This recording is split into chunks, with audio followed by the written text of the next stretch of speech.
Hello, everyone. We are so glad that you're with us today. Thank you so much for joining us. And today we have a special guest. Her name is Heather, and she is a business coach. She's got 30 plus years of experience as an acquisition manager and trainer. She's got experience in banking, mortgage broker, or real estate broker, and now she has an expansion residential real estate team. And we are so excited to have her with us. So Heather, welcome. Thank you. Thank you for having me.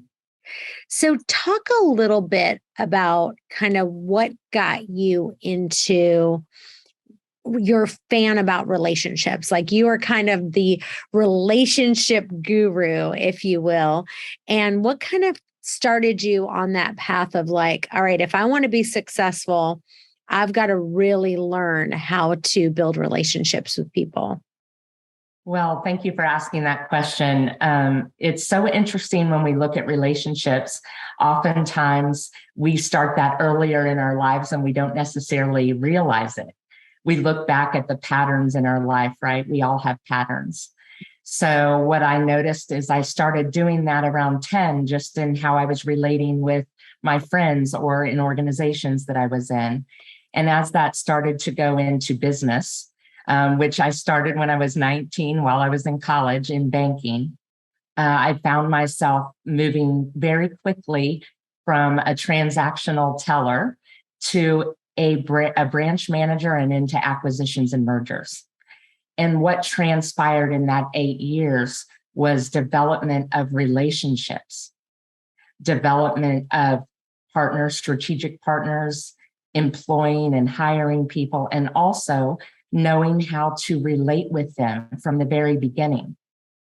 Well, sometimes when you're young, you look back and go, well, how did I naturally do that?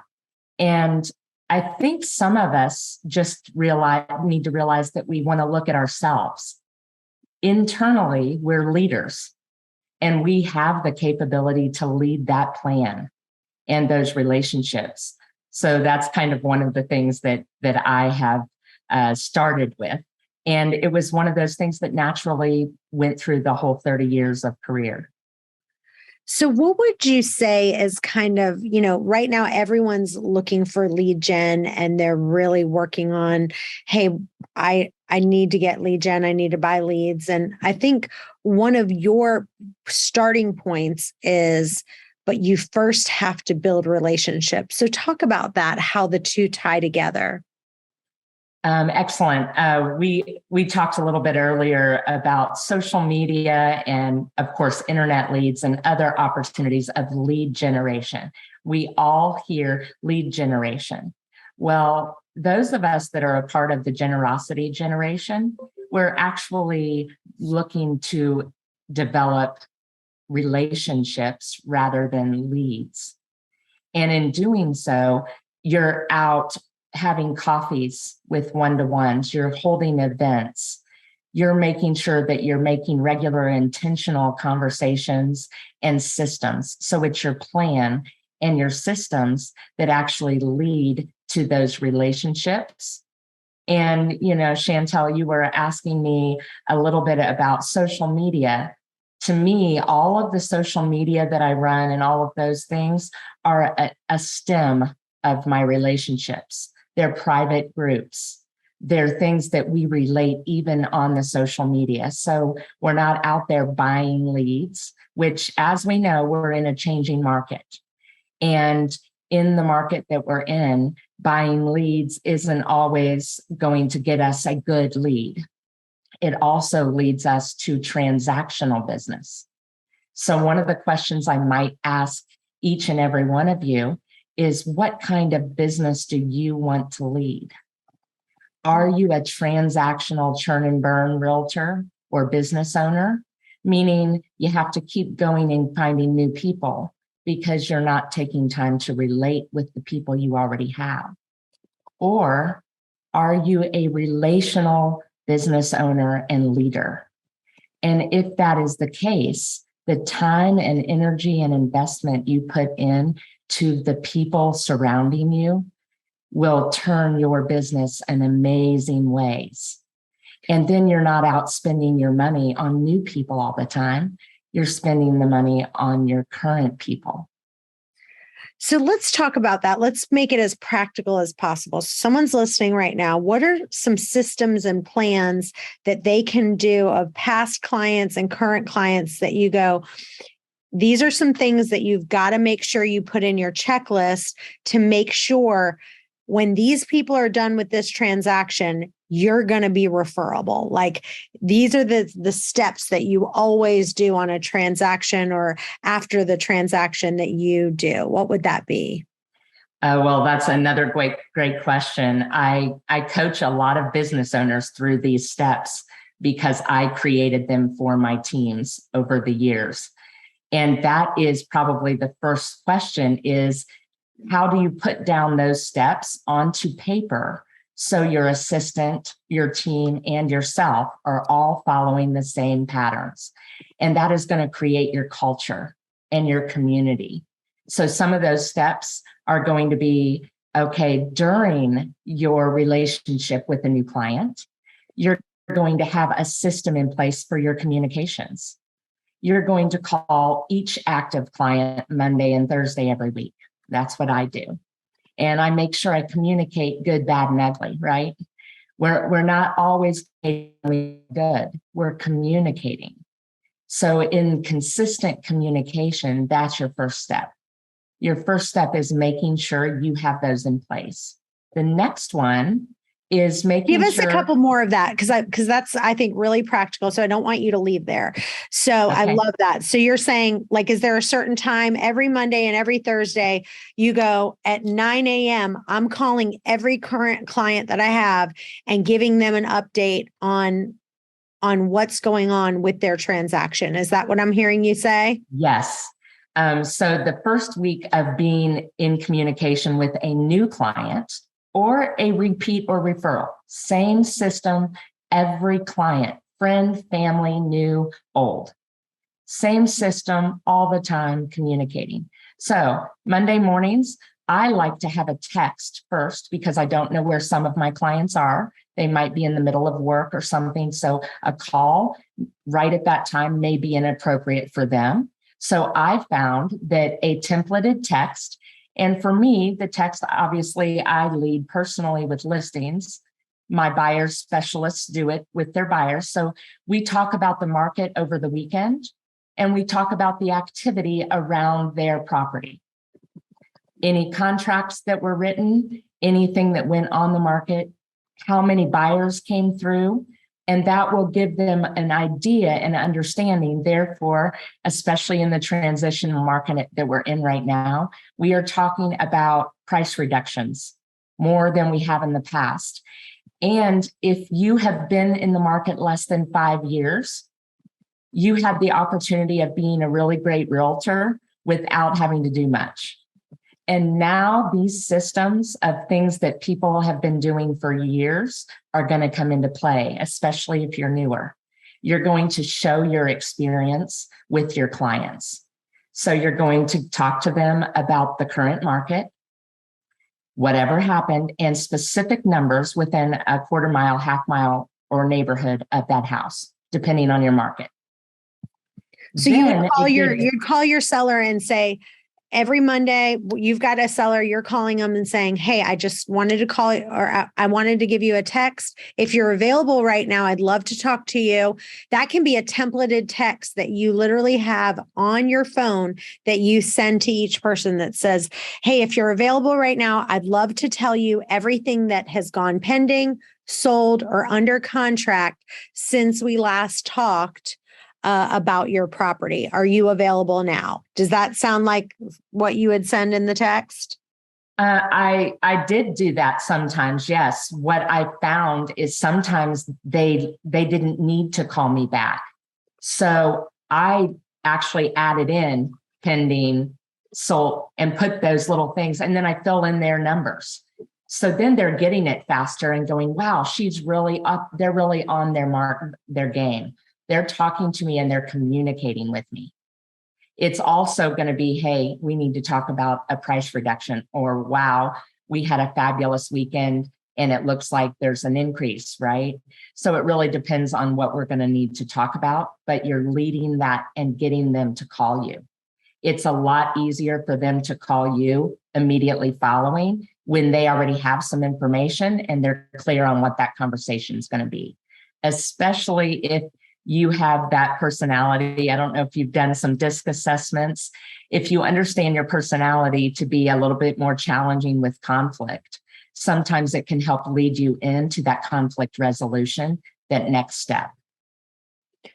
Yeah. And actually, for me, just because of my personality score, and I'm a high D and I like to get things done. So for me, without a lot of effort, I would create a templated text that said, hey, if you care about this, give me a call.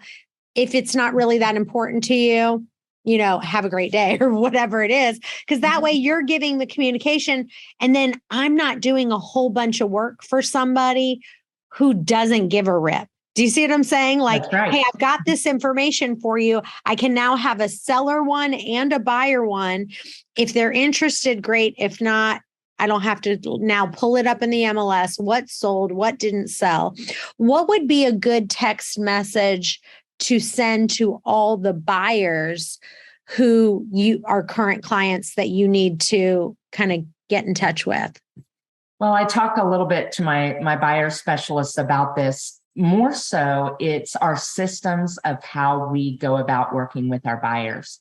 So I do not suggest taking a buyer out without preliminarily knowing they are ready to do a contract.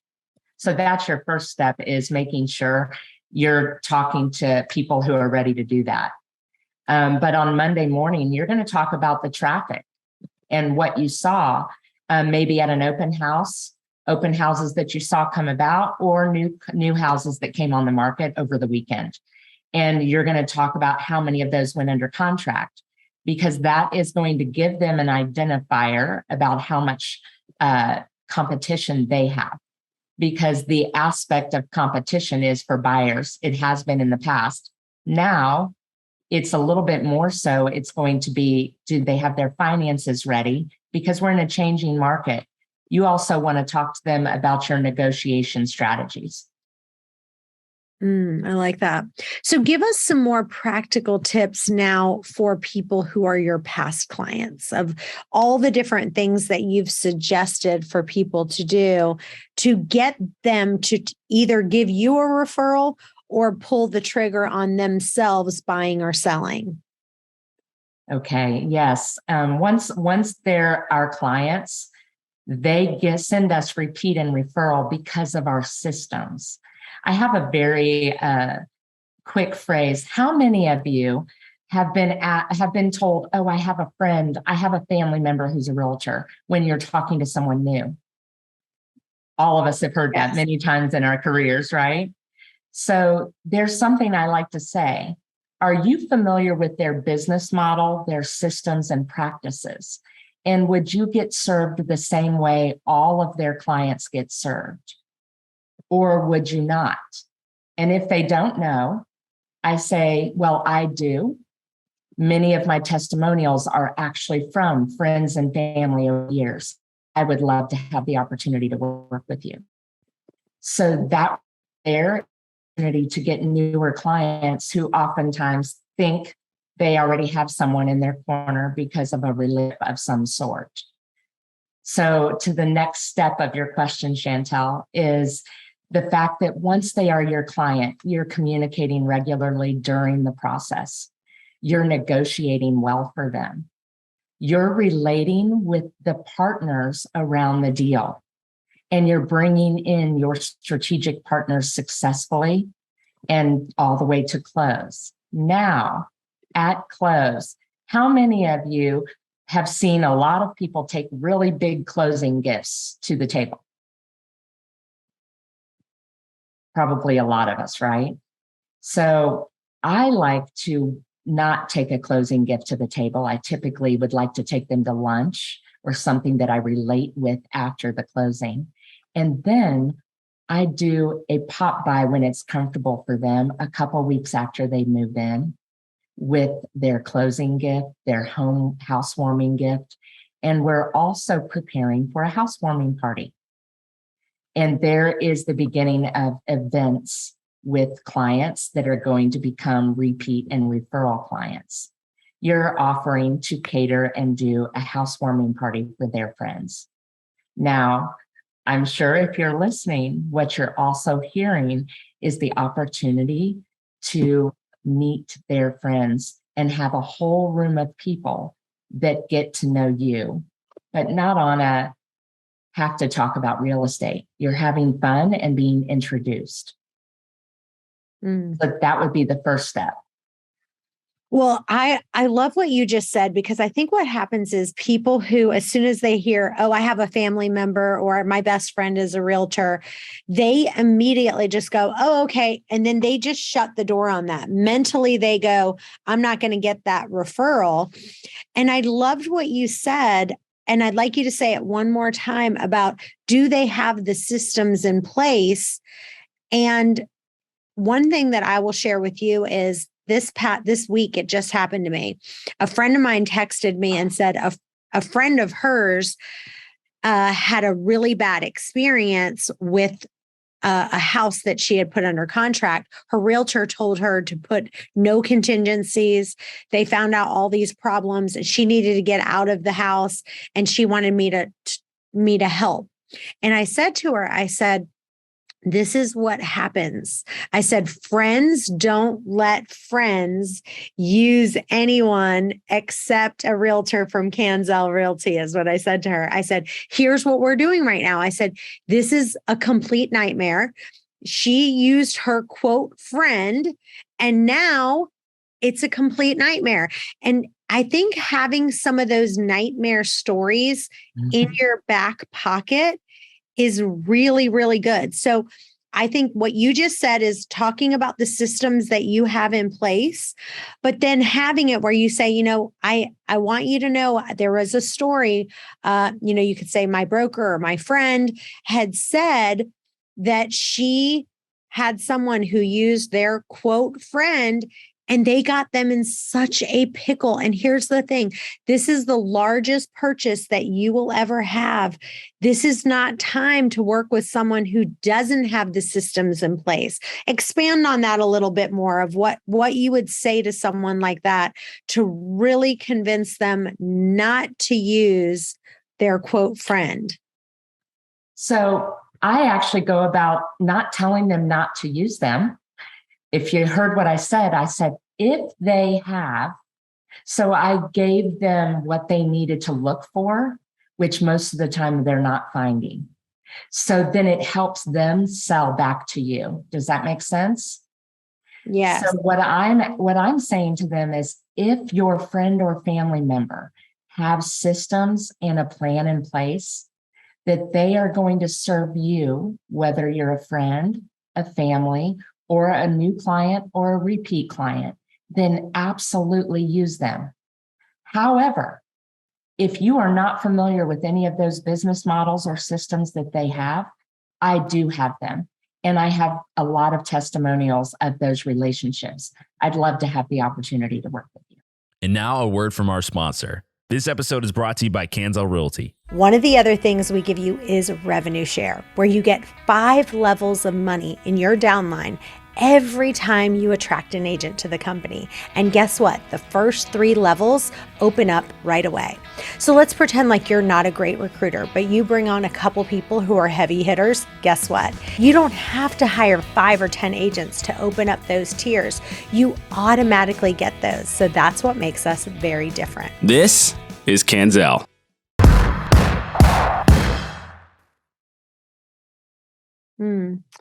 Let's talk a little bit more, because I love what you're saying about, to me, if you can block out your calendar where you said what you said, okay, every Monday and Thursday at 9 a.m., I call every current client. Give us some more of those that are built into your calendar, because if you don't build them in, they just won't get done.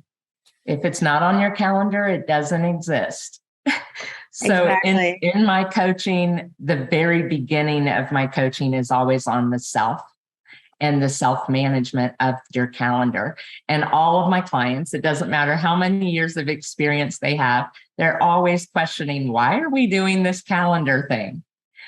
However, when you are so intentional about your blocks and the times that you are going to relate, it not only makes you effective and not working 80 hours a week when you don't need to, it also gives you some of your time back for your personal relationships.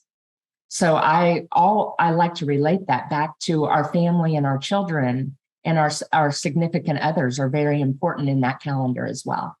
So some of the steps that we would put in there is morning time is your time to relate or go out, maybe do power notes. If you're familiar, how many, I don't know if anyone has read 7 Levels of Communication, the book that I coach with and with Michael Mayer.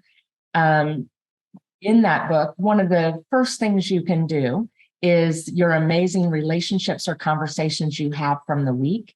Each day, block off that you're going to write 2 power notes and send those out. Or on Fridays, you write 10 in the morning for the week of the valuable relationships and conversations you have. So there's one of the things I would definitely put on my calendar. The other thing is going to be, who do I need to follow up with? Your first and 10, right? The things that do need to be followed up with. However, be careful with that one. So I would say you're not going to be getting in your emails and your phone calls until late morning and late afternoon to evening. Put a voice message on your phone that says, I am leading my business. I want to be a business owner, and I'm going to show you how I lead in that.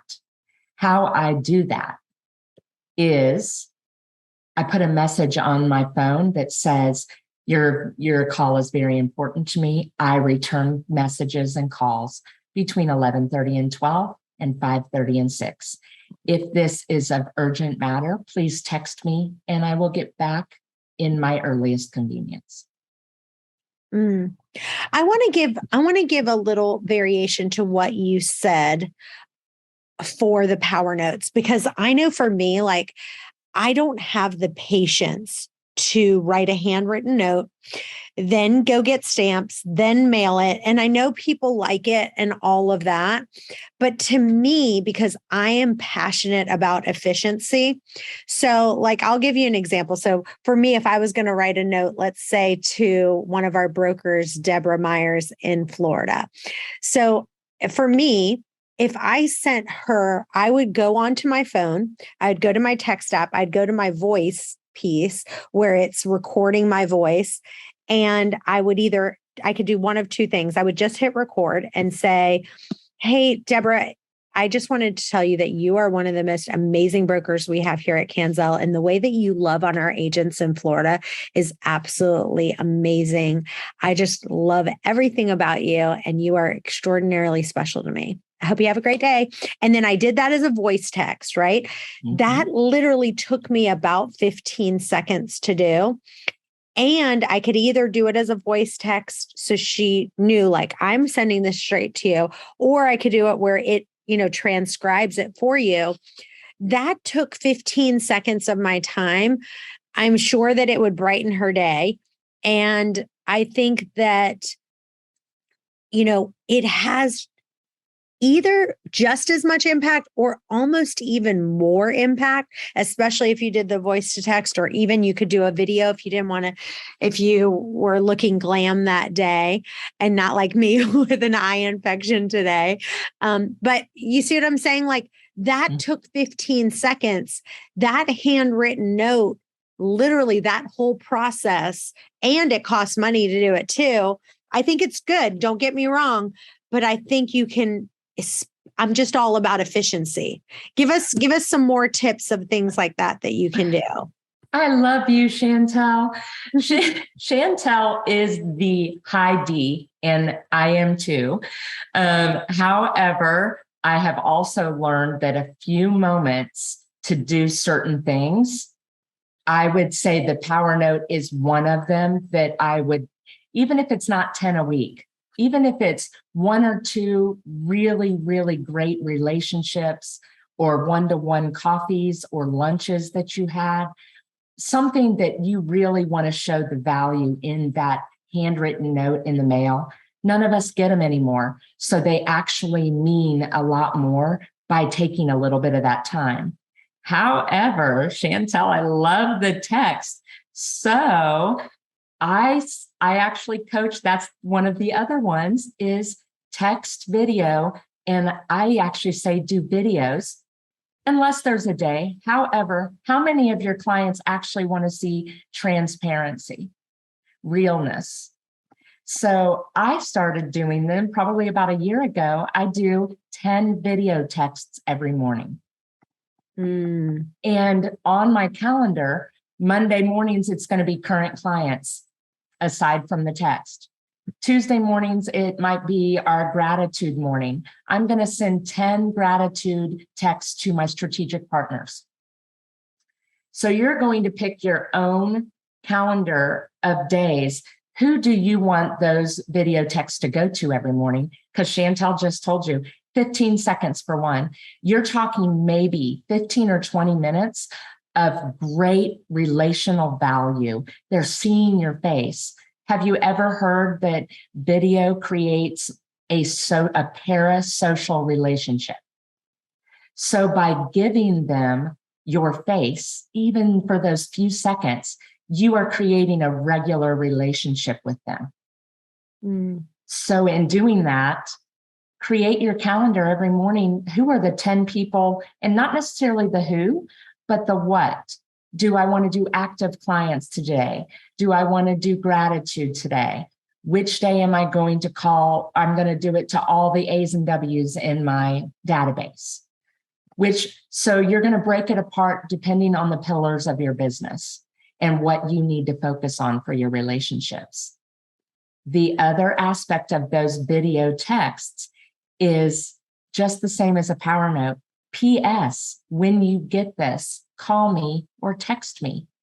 And in that, you're getting the opportunity to ask them for a one-to-one lunch.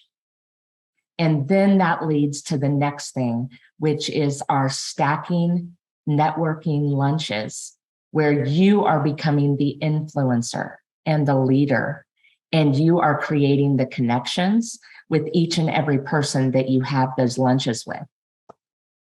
So expand on that. Give me some practical tips of that. Expand on what you mean for that. Absolutely. So I have 2 days a week that I set a 4-hour window to do 30-minute lunches or 1-hour lunches, depending on who I'm meeting with. And I do them at the same place, home court advantage. Okay, pick the same restaurant, the same coffee house, something local that is going to make sense. And when you go, everyone there knows you. You know, everyone knows your name. Okay, when you go there, you want to be speaking to the servers, to the owners. You want them to come and ask how you're doing, because it's relating your influence and leadership in your community to the people you've invited to a lunch or a coffee.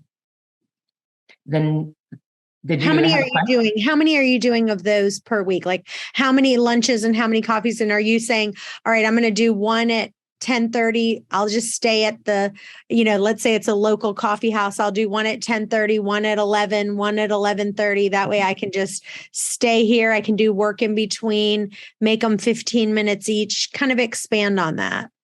Absolutely. That is exactly what I do. I do them 30 minutes because I'm very specific in the questioning and how I want, what my intention of that is.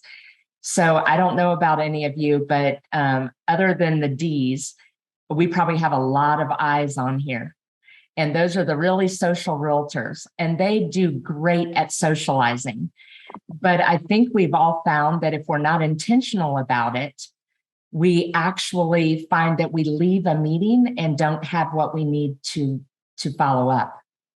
And that is our misnomer sometimes in going to a networking event or even having a lunch. We're having so much fun and we're just talking it up. We forget that there were specific intentional things we wanted to find out about their business. We wanted to find out about their life, right? And we want to ask the important questions in those conversations. We want to ask what their challenges are this year or this month, how we can help them. And inevitably, at the end of all of that, they're going to ask you how they can help you. And what is the answer? The answer is always, referrals are always the greatest way to help me. And if they say, which you really want them to, if they say, well, how do I do that? I don't know about you, but a referral does not come from people who say they're buying or selling a house, right?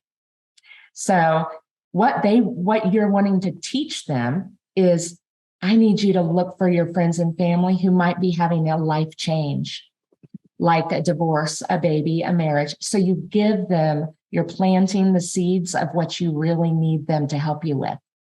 And that's how we get into our relationships and referral process. So the other aspect is, if they're 30 minutes long and you've planned your 30 minutes, you're going to coordinate which person you're going to have after each other, so you can intentionally introduce those two people. That's a great idea. Give us some questions, and I'd love for you guys to type them in the chat that you kind of are really good, that you almost should have memorized, so that when you sit down for that coffee or that lunch, it's kind of right off the top of your head. Give us at least 3 questions that you're making sure you're asking every time you're meeting with someone, or even if it's on the phone. Absolutely. Let's go over the one-to-one. The one-to-one, whether it's a coffee or a lunch, you're going to follow the same process. You're going to be asking them how everything's going. The first question is, how are you? The second question is, so tell me about your family, whether it's children or a spouse, or they may be having something really going on that they need to talk about. This is where our counseling comes in. This is where our relational aspect of us comes in. The next one is, you're going to be asking them about their recreation or something they do for fun, right? Is there maybe they play tennis, you're getting to know them. Because you're relating with them regularly, there's actually a way to take those notes if you're communicating with them every quarter, like you should be. When you're doing that on the phone, you're going to have pieces of information that you're learning about them over time. So you're going to relate back with that at your one-to-one. The next thing would be organizations that they might be in, right? Things that may be a challenge or that might be good referrals. And that's always a great way to say, wow, would you say your insurance agent or your lender is a 5-star? And that's a great way to increase the referral process and community. And then, so that's really where you want to get started. And then you're going to ask them about their business or their career, their occupation, right? You're going to go into those. And if they're doing really great, tell me all about it. Or what's a system you have? You're interested in them. These one-to-ones are not about you. I had a client the other day tell me, I need you to coach me because I need to get one-to-ones for people to come buy my business or work with me. So I would say that is not the way to get a one-to-one. Chantel, you may agree, but if you go directly like that, that's not relating. That's telling them you want them to use your business. So then you've kind of lost the appeal. So what I'm hearing you say is, when you go to these, you're spending 90% of the time really focused on them. Anytime they kind of ask about you, kind of bring that ping pong ball, throw the ping pong ball back to them. And then at the very end, you can say, for me, once they bring the ball back to you, then saying, the greatest gift that you could give me is the referral of your friends. And then I like what you just said. I think that was a real pearl about, because when you say, do you know anyone who's looking to buy or sell? they don't know the answer to that question. So repeat those again. Like, do you know anyone who's having a baby? Do you know anyone who's recently moving? Name those one more time. Life changes. So I always say that because that typically kind of clicks. And remember the pause factor when you're talking to people. Slow down. Don't get nervous or speed up. So slow down and say, wow, thank you so much for asking me what a great referral is. Let me share a little bit. Life changes are really what a realtor works with. We're not buying and selling houses. We are oftentimes the secondary emotional reaction to a life change. The life changes are babies, death, marriages, divorce. And you're going slow enough to start clicking in their minds, because when you go slow, they can think. It's called the reticular activating system in our brain, right? It gives them a minute to process what you're saying and to truly say, wow, I want to help them because they're helping so many people. Yeah, that's good. I do think, I am in part of something that's called connectin40.com. And it's a small group where it's just an online small group. All of you guys are welcome to join. It's on Tuesday nights at 7:00. And it's just a Bible study where everyone kind of shares. We have like a motivational speaker that comes on for 10 minutes. And then the rest of it is how to apply it to our lives. And one of the things that we do tell people to do that I think is important is when you are the one who's vulnerable and you share something, and you don't want to have that meeting all about you, but if you can be vulnerable and share something that's really going on personally, that's not going great, that really is the way that you bond with people. You bond with people in hard times, and being able to be vulnerable and share, hey, this isn't great that's going on. And then they're more apt to share with you something that's not great that's going on. And that's really where you get that deep connection and those deep bonds. And I think people forget about that sometimes. Well, I have had so much fun on this call with you that I have gone way over our time. Thank you so much, Heather, for being with us. That's Heather Wilson, and it's Coach with Heather. But I'd love for you to tell listeners how they can find you and how they can follow you if they want to know more about booking a call with you. Excellent. Well, I think I gave some information. Is there a way to put it in the chat box? Yeah, let's type it in the chat, and we'll also put it in the show notes if you are listening to this on the podcast. Thank you guys so much for being with us. We'll see you next time. Bye-bye for now. Thank you. Thank you for listening. If you enjoyed this episode, please subscribe, leave a rating and a review so we can get this out to more agents. And tune in next week for another power-packed episode. This is the Millionaire Real Estate Podcast.